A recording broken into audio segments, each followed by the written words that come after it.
काम के through as a designer अपनी क्रिएटिविटी और हार्डवर्क के थ्रू मैं पाकिस्तान का एक पॉजिटिव इमेज देना चाहती हूँ, ताकि उससे लोग इंस्पायर हों और फिर मज़ीद लोग भी इसी तरह से काम करें जिस तरह से मैंने किया।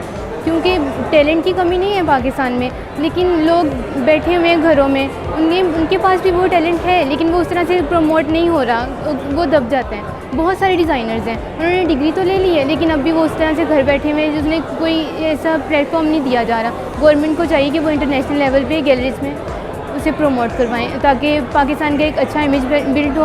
और जैसे मैंने अपना स्टार्टअप लिया, इसी तरह से मुझे भी प्रमोट किया जाए। मैं एज अ डिज़ाइनर अपना काम ऑनलाइन भी परचेज़ करना चाहती हूँ और उसे एक्सपेंड करना चाहती हूँ इंटरनेशनल लेवल तक, और ताकि इससे पाकिस्तान की इकोनॉमी में भी इजाफा हो। मैं ये चाहती हूँ कि अगर मैं ये कर सकती हूँ तो बाकी लोग भी कर सकते हैं। पाकिस्तान की यूथ को चाहिए कि वो आगे आएँ और अपने काम को, अपनी क्रिएटिविटी को इस तरह से प्रमोट करें, अपने इंटरनेशनल लेवल तक प्रमोट करें, ताकि पाकिस्तान का इमेज भी अच्छा बिल्ड हो जाए और पाकिस्तान की इकोनॉमी भी स्ट्रॉन्ग हो जाए।